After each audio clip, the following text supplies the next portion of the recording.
Welcome to the football analysis space. আজকের discussion থাকবে Barcelona player transfer issue নিয়ে, যেখানে আমরা কথা বলবো দুইটা স্পেসিফিক প্লেয়ার নিয়ে।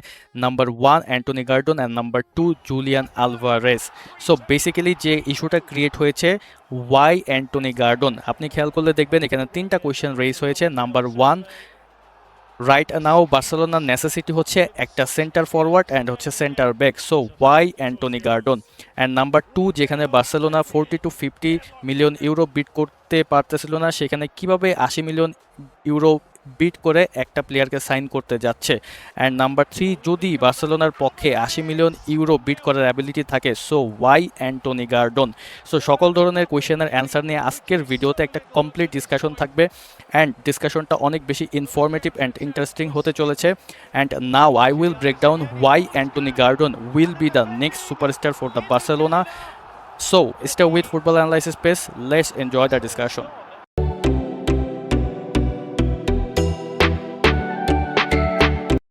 So first of all, as a little content creator, we cannot say why did Hansi Flick decide to sign Anthony Gordon. আপনি যদি রিসেন্ট কোচ বা ম্যানেজারের কথা চিন্তা করেন অ্যান্ড টপ 5 কোচের লিস্ট করেন, তাহলে তার মধ্যে একজন হচ্ছে হ্যান্সি ফ্লিক। কেন? কারণ এই একটা ম্যানেজার বা কোচ যার হচ্ছে মোটামুটি চ্যাম্পিয়ন্স লিগ, বুন্দেসলিগা, লা লিগা সবগুলাই হচ্ছে জিতা আছে। সো ডেফিনেটলি এই ম্যানেজার কখনোই কোনো প্ল্যানিং ছাড়া একটা প্লেয়ারকে সাইন করবে না। অ্যান্ড এই জিনিসটা যদি আমি আর একটু ভালো করে বুঝাতে চাই, তাহলে আমি দুইটা টপিক নিয়ে কথা বলবো। এক নম্বর হচ্ছে নেসেসিটি অ্যান্ড হচ্ছে সাস্টেনেবিলিটি।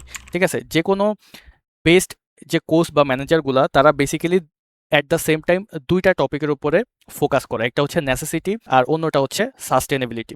তো নেসেসিটিটা কি? এটা দুই রকম হইতে পারে। যেমন মনে করেন যে আপনার একটা প্লেয়ার যেটা হচ্ছে ফর্মে নাই, তো তারে আপনি ট্রান্সফার করায় আর একটা প্লেয়ারে ইনক্লুশন করাবেন ওই পজিশনের জন্য। সো ওইটা হচ্ছে আপনার নেসেসিটি। বা এমন হইতে পারে যে একটা বেস্ট প্লেয়ার টপ ফর্মে ছিল, বাট সামহাউ সে হচ্ছে আপনার টিম থেকে ট্রান্সফার হয়ে যাবে। সো আপনার ওই পজিশনে কি করা লাগবে? একটা প্লেয়ারকে ইনক্লুশন করা লাগবে, ওইটা হচ্ছে আপনার নেসেসিটি। আর সাস্টেনেবিলিটিটা কি? যে এমন একটা টাইম আসবে যেখানে আপনার ফোকাস রাখতে হবে ওই প্লেয়ারটারে যদি আমি ইনক্লুশন করি তাহলে লং টার্ম আমার সার্ভিস দিতে পারবে অ্যান্ড আমার টিমের সাস্টেনেবিলিটিটা বাড়বে। অর্থাৎ টিমকে সাস্টেনেবল করার জন্য লং টার্মের জন্য যে প্লেয়ারগুলোরা সাইন করা হয় সেটা হচ্ছে আপনার sustainability. So at the same time আপনারে ফোকাস রাখতে হবে নেসেসিটি অ্যান্ড হচ্ছে সাস্টেনেবিলিটির উপর। আপনি শুধু নেসেসিটি নিয়ে কথা বললে কখনোই একটা টিমের ডেভেলপমেন্ট হবে না। আপনি এই টাইমে লা লিগা, চ্যাম্পিয়ন্স লিগ জিতছেন, পরের 5 বছর দেখা গেল আর হচ্ছে কোনো টাইটেল জিতলেন না। এটা হইতে পারে যদি আপনি সাস্টেনেবিলিটিটা মেনটেন না করেন। সো মোটামুটি আমরা বুঝতে পারলাম যে হ্যান্সি ফ্লিক যে ডিসিশনটা নিছে, ডেফিনেটলি সে বুঝে শুনে নিছে অ্যান্ড সে বেসিক্যালি সাস্টেনেবিলিটির দিকে ফোকাস করছে এই সাইনিংটা করার ক্ষেত্রে। অ্যান্ড সেকেন্ড টপ আমরা একটু কথা বলবো জুলিয়ান আলভারেজকে নিয়ে। সো আমরা অলরেডি সবাই জানি যে লেভানডস্কি বার্সেলোনা থেকে লিভ নিচ্ছে। সো ডেফিনেটলি আমাদের এখানে নেসেসিটি হচ্ছে একটা নাম্বার 9 অর্থাৎ সেন্টার ফরওয়ার্ড, যে মোটামুটি বার্সেলোনাকে একটা ভালো ডেলিভারি বা আউটপুট দিতে পারবে। সো আমরা জানি যে মোটামুটি লেভানডস্কির সাথে যে খেলে থাকে ফেরান টরেস। সো বেসিক্যালি সে হচ্ছে একটা ভার্সেন্টাইল প্লেয়ার, বাট আপনি যদি দেখেন টপ যে লিগগুলা বা হচ্ছে টপ যে টিমগুলা লিগের, ওই টিমগুলোতে বেসিক্যালি এমন একটা প্লেয়ার রাখা লাগে যে হচ্ছে অনলি নাম্বার 9, যে শুধুমাত্র গোল প্রডিউস করবে, তার আর কোনো কাজ নাই, বেসিক্যালি কোনো কাজ নাই। ঠিক আছে, সো ডেফিনেটলি আপনি যদি লেভানডস্কির রিপ্লেসমেন্টে একটা প্লেয়ারে খুঁজেন রাইট নাও, তাহলে he is none other than Julian Alvarez. So definitely আপনার ফেরেন টরেসের উপরে ওই ট্রাস্টটা রাখা যাবে না যে সে একা ডেলিভারি দিবে। আপনার লেভানডস্কির রিপ্লেসমেন্ট হিসেবে Lewandowski will be the best option. So definitely লেভানডস্কিকে ইনক্লুশন করা লাগবেই যদি এটা পসিবল হয়। সো এখানে হচ্ছে দুইটা কথা বলবো। এক নাম্বার হচ্ছে একটা প্লেয়ারের ট্রান্সফারে আপনি হচ্ছে তারে সাইন করতে পারবেন তখনই যদি সে উইলিংলি আপনার টিমে আসতে চায় অ্যান্ড আপনি হচ্ছে তারে ট্রান্সফার করার জন্য যে বিডটা করা দরকার ওইটা যদি আপনি করতে পারেন। তো রিসেন্টলি তারে হচ্ছে 90 মিলিয়ন ইউরোতে বিট করা হয়েছে। তার এগেনস্টে হচ্ছে আবার বায়ার্ন মিউনিক মোস্ট প্রবাবলি হচ্ছে 100 মিলিয়ন ইউরোতে বিট করছে। অ্যান্ড হচ্ছে জুলিয়ান আলভারেজ যতটুক মানে রিভিল করছে যে বার্সেলোনাতে সে হচ্ছে মানে তার খেলার ইচ্ছা। তো সেই ক্ষেত্রে বার্সেলোনা যদি আরেকটু এদিক ওদিক যায় যে 110 মিলিয়ন ইউরোর দিকে মুভ করে, তাহলে তারা সাইন করতে পারবে। মোটামুটি বোঝাই যাচ্ছে ম্যাক্সিমাম হচ্ছে 120 মিলিয়ন ইউরো। আপনি একটা জিনিস চিন্তা করেন, অ্যাটলেটিকো মাদ্রিদের মতো মানে টিমে আলভারেজ হচ্ছে সার্ভ করতেছে, এর একটা মাত্র কারণ সে যাতে তার পজিশন ওয়াইজ খেলতে পারে। আপনি যদি দেখেন আলভারেসের যে হিস্ট্রিটা, সে মোটামুটি যে ট্রান্সফারগুলো তার হইছে সবগুলাই ওয়াইস ট্রান্সফার হয়েছে। কিভাবে?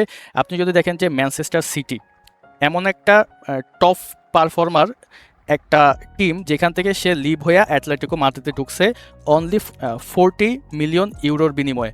সো এখন দেখতেছেন যে অ্যাটলেটিকো মাদ্রিদের হয়ে খেলে তার মোটামুটি মার্কেট ভ্যালু দাঁড়াইছে মোটামুটি 100 মিলিয়নের কাছাকাছি, অ্যান্ড এটা 120 মিলিয়ন ইউরোতেও যাইতে পারে। ঠিক আছে, সো মোটামুটি সে যে শুধুমাত্র স্ট্রাইকিংয়ে খেলে এমন না, সে মোটামুটি পুরা ফুটবলটাকে অন করে। ঠিক আছে, মানে সে বুঝতে পারে তার কখন কোন দিকে মুভ করা লাগবে। সো এই ধরনের প্লেয়ারকে অবশ্যই আপনার টিমে নেওয়ার জন্য যা যা করা দরকার সেটা অবশ্যই করা উচিত, and I hope Hansi Flick ওইটাই করবে। ঠিক আছে, সো জুলিয়ান আলভারেজকে যদি বার্সেলোনার ইনক্লুশন করে থাকে তাহলে তাকে নিয়ে আরও একটা লং ডিসকাশন হবে, অ্যান্ড তার হিস্ট্রি নিয়ে অনেক কিছু আলোচনা করা হবে। বাট আমাদের মেইন টপিক হচ্ছে আজকে অ্যান্টনি গার্ডনকে নিয়ে, যেহেতু এইটা নিয়ে অনেক কোয়েশ্চেন রেইজ হয়েছে, অ্যান্ড আমি বলছি যে why Anthony Gordon will be the next superstar for Barcelona. So এখানে আমি হচ্ছে অ্যান্টনি গার্ডনকে কেন পিক করা হয়েছে অ্যান্ড অ্যান্টনি গার্ডন হ্যান্সি ফ্লিককে কীভাবে অ্যাট্রাক্ট করছে এটা যদি আপনি বুঝতে চান তাহলে ডেফিনেটলি তার ক্যারিয়ারটা দেখতে হবে, অ্যান্ড হচ্ছে তার স্টেটগুলো দেখতে হবে। এটার দিকে হচ্ছে আমরা যাওয়ার আগে আমার একটা থট শেয়ার করি, অ্যান্ড বলতে পারেন এটা হচ্ছে ইমেজিনেশন। ঠিক আছে, সো আপনি যদি চিন্তা করেন 2014 থেকে 2017 বার্সেলোনার অবস্থা, তাহলে আপনি দেখতে পারবেন যে এখানে 3টা সাইন ইন হয়েছে। একটা হচ্ছে Neymar Junior, Luis Suarez, and হচ্ছে Lionel Messi. So Lionel Messi আগে থেকেই ছিল। তো এই যে 3টা প্লেয়ার আপনি চিন্তা করেন, আপনার লেফট উইংয়ে আছে হচ্ছে নেইমার জুনিয়র, রাইট উইংয়ে লিওনেল মেসি, অ্যান্ড নাম্বার 9 হিসেবে হচ্ছে লুইস সুয়ারেস। সো আপনি বুঝতে পারতেছেন যে টিমটা কেমন হয়েছে। অ্যান্ড রিসেন্টলি আপনি যদি দেখেন তাহলে দেখবেন যে আপনার লেফট সাইডে অ্যান্থনি গর্ডন, রাইট সাইডে লামিন ইয়ামাল, অ্যান্ড হচ্ছে নাম্বার 9 হিসেবে জুলিয়ান আলভারেস। সো আপনি এখন বুঝতে পারবেন যে হোয়াট ইজ সাস্টেনেবিলিটি। ঠিক আছে, মানে এই যে 2014 থেকে 2017 যে জার্নি 3টা প্লেয়ার নিয়ে Neymar Junior, Luis Suarez, and Lionel Messi, তাহলে আপনি বুঝতে পারবেন যে সাস্টেনেবিলিটি অ্যাকচুয়ালি কী।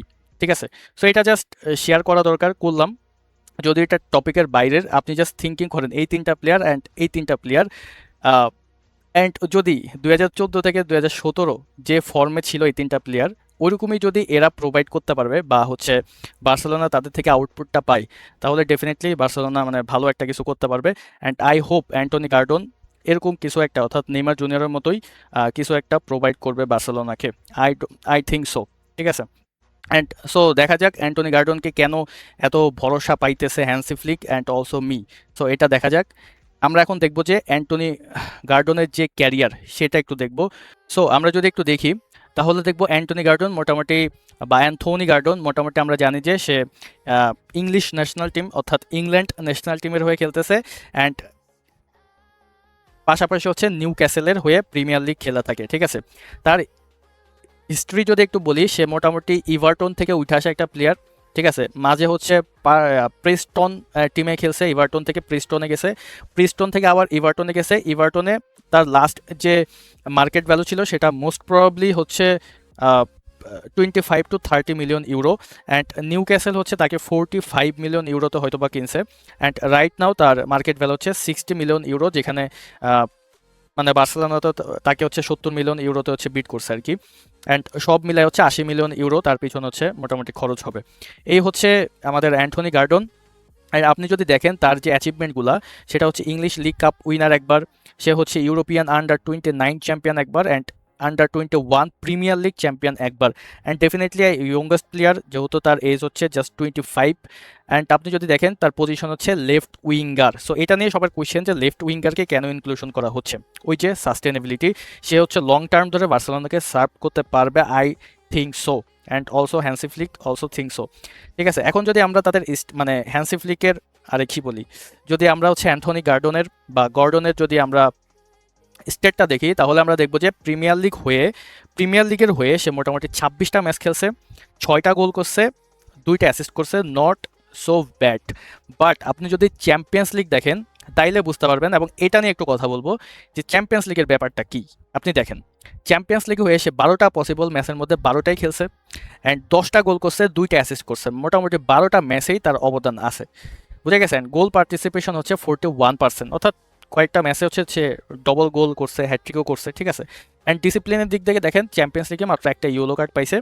এখন কথা হচ্ছে চ্যাম্পিয়ন্স লিগ নিয়ে কী বলবো, আপনি যদি দেখেন বার্সেলোনা হ্যান্সি ফ্লিকের আন্ডারে কনসিকিউটিভলি 2বার লা লিগা চ্যাম্পিয়ন, বাট 2বারই কিন্তু চ্যাম্পিয়ন্স লিগে ফল করছে। ঠিক আছে, 2বারই চ্যাম্পিয়ন্স লিগে ফল করছে এবং এমন একটা প্লেয়ারের পিক করছে যে হচ্ছে চ্যাম্পিয়ন্স লিগের টপ নচ পারফরমার। বুঝতে পারতেছেন, একে তো ইংল্যান্ডের মানে প্রিমিয়ার লিগে খেলতেছে নিউ ক্যাসেলে, আর একটা হচ্ছে সে ইংল্যান্ডের হচ্ছে মানে কাইন্ড অফ এখন রেগুলার প্লেয়ার অ্যান্ড হচ্ছে চ্যাম্পিয়ন্স লিগের টপ পারফর্মার। অ্যান্ড আপনি যদি খেয়াল করেন চ্যাম্পিয়ন্স লিগে নিউ ক্যাসেলের সাথে যে বার্সেলোনার খেলা ছিল ওইখানেও কিন্তু অ্যান্থনি গার্ডন গোল করছে। ঠিক আছে, সো অ্যান্থনি গার্ডন বার্সেলোনার জন্য কেন ইম্পর্ট্যান্ট অ্যান্ড সাস্টেনেবল এটা মোটামুটি বুঝার কথা এখন। সো তার যদি ডিটেল পারফরমেন্স ডেটা দেখি তাহলে ভিডিওটা অনেক লং হবে অ্যান্ড অনেক কিছু আছে। তার আগে হচ্ছে আমরা তার যে হিস্ট্রিটা আমি অলরেডি বলছি, তারপর আমরা একটু দেখব তার হিস্ট্রিটা কেমন আসলে। হ্যাঁ, তো আপনি এই ম্যাচ থেকে যদি দেখেন সে মোটামুটি এই যে প্রথমত ইভারটন খেলছে, মানে যখন তার 19 বছর ছিল, জাস্ট 1.3 মিলিয়ন ইউরো। তারপরে সে হচ্ছে ইভারটন থেকে প্রেস্টন নর্থ এন্ডে খেলছে, আবার ইভারটনে আসছে যখন 8 মিলিয়ন ইউরো। অ্যান্ড ইভারটন থেকে তার মার্কেট ভ্যালু বাড়তে বাড়তে এইখানে এসে আবার সে নিউ ক্যাসেলে জাস্ট 35 মিলিয়ন ইউরো, আমি মোস্ট প্রবলি 30 মিলিয়ন ইউরো বলছি, 35 মিলিয়ন ইউরোতে হচ্ছে সে নিউ ক্যাসেলে ঢুকছে। অ্যান্ড তার মার্কেট ভ্যালু বাড়তে বাড়তে মানে তার ফর্মটা, মার্কেট ভ্যালু আপনি বাড়ে কেমনে, ডেফিনেটলি ফর্মের উপর তার ফর্মটা দেখেন ডেফিনেটলি বাড়ছে। অ্যান্ড এইখানে এসে পিক হয়েছে একদম। হ্যাঁ, এখানে এসে পিক হয়েছে। সো বোঝাই যাচ্ছে কেন হ্যান্সি ফ্লিক তাকে হচ্ছে সাইনটা করছে। অ্যান্ড যখন আপনার হচ্ছে একটা সিজন শেষ হয়ে যায় অ্যান্ড কিছু প্লেয়ারের ট্রান্সফার হয়, ডেফিনেটলি বেস্ট যে কোচগুলা, ঠিক আছে, আপনার টিমকে সাস্টেনেবল করার জন্য মানে যদিও নেসেসিটি না হইলেও আপনার কি করে কিছু প্লেয়ারে সাইন করে যাতে টিমটা হচ্ছে সাস্টেনেবল হয় অ্যান্ড লং টার্মের জন্য ফেভারেবল হয়। ঠিক আছে, সো এই হচ্ছে ব্যাপার। অ্যান্ড আপনার যদি অ্যান্থনি গার্ডনের ন্যাশনাল টিমের মানে ন্যাশনাল টিমের যদি অ্যাচিভমেন্ট বা স্ট্যাটটা দেখি তাহলে আমরা দেখবো ইংল্যান্ডের হয়ে U21, 20, 19, 18 সব খেলছে। অ্যান্ড রাইট নাও সে হচ্ছে ইংল্যান্ডের মেইন টিমের একজন প্লেয়ার। ঠিক আছে, অ্যান্ড 17 ম্যাচ অলরেডি খেলে ফেলছে, যেহেতু only 25, definitely 17 match is a huge. আপনি যদি দেখেন যে 17 ম্যাচের মধ্যে সে মোটামুটি ওয়ার্ল্ড কাপ কোয়ালিফিকেশন অর্থাৎ এই যে রিসেন্টলি যে ম্যাচগুলো হয়েছে তার মধ্যে একটা গোল করছে, 5 ম্যাচ খেলছে একটা গোল করছে। অ্যান্ড আপনি যদি দেখেন উইফা নেশনস লিগের 5টা ম্যাচ খেলছে একটা গোল করছে।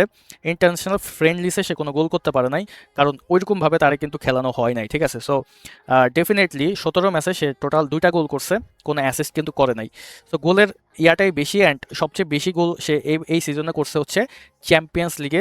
আমার কাছে মনে হয় ওইটা দেখে হ্যান্সি ফ্লিক তারে হচ্ছে টিমে ইনক্লুশন করছে। অ্যান্ড ডেফিনেটলি আপনি যদি ওর খেলা দেখেন, আপনি জাস্ট যদি মানে ওর খেলা দেখেন মুগ্ধ হবেন, এটা হচ্ছে মোটামুটি শিওর, অ্যাটলিস্ট এই সিজন যদি আপনি দেখেন। ঠিক আছে, টপনোস একটা প্লেয়ার। সো এই হচ্ছে গেছে মোটামুটি সে ব্রাজিলের সাথে খেলছে, বেলজিয়ামের সাথে, সব টিমে অনেকগুলো টিমের সাথেই খেলছে। মোটামুটি সে গোল কম করলো টিমের হয়ে, আপনি তার খেলা দেখলে বুঝতে পারবেন যে সে কতটা একটা টিমের জন্য ইম্প্যাক্টফুল। ঠিক আছে, সো তারে নিয়ে যদি ডিসকাশন করতে যায় অনেক লং হবে, বাট আমি জাস্ট এতটুকু বোঝানোর জন্যই তার স্টেটটা বা ক্যারিয়ারটা দেখাইলাম যে না, বার্সেলোনার জন্য লং টার্ম সার্ভ করার জন্য he is the player. And I hope এখানে আর কোনো ডাউট থাকার কথা না যে হ্যান্সি ফ্লিক কেন তাকে সাইন করছে।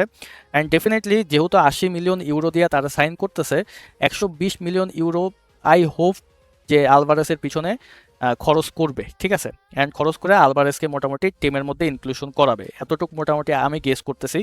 অ্যান্ড 110 হইলে তো আর বেটার। তো এখানে হচ্ছে মানে ইনক্লুশন হইতে পারে কেন, এটা তো বলছি অলরেডি, আরেকবার যদি বলি তাহলে হচ্ছে যেহেতু বার্সেলোনা আলভারেসকে চাচ্ছে and at the same time আলভারেসও বার্সেলোনায় হচ্ছে ঢুকতে চাইতেছে, যেহেতু বায়ার্নে মনে হয় না মানে আলভারেস যাবে, যেহেতু আলভারেসের জন্য একটা ড্রিম টিম হচ্ছে বার্সেলোনা, যেহেতু মেসি খেলছে। অ্যান্ড এই অ্যান্থনি গর্ডনের জন্য কিন্তু ড্রিম টিম কিন্তু বার্সেলোনা ছিল।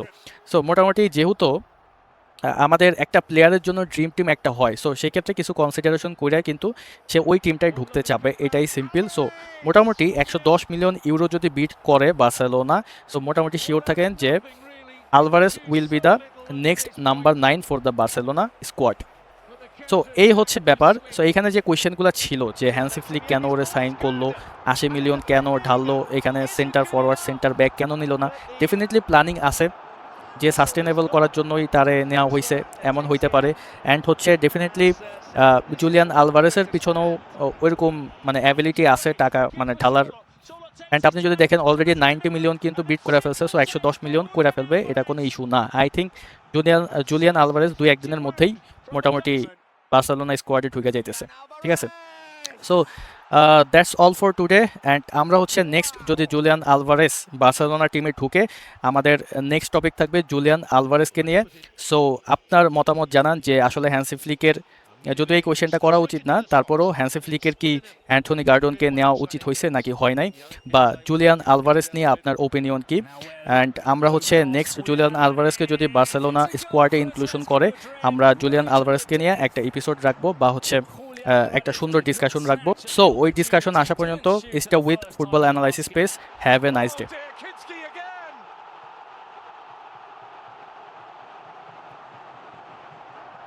Scarcely believable the way that Tottenham Hotspur are collapsing here. That young man is having an absolute nightmare in the Spanish capital.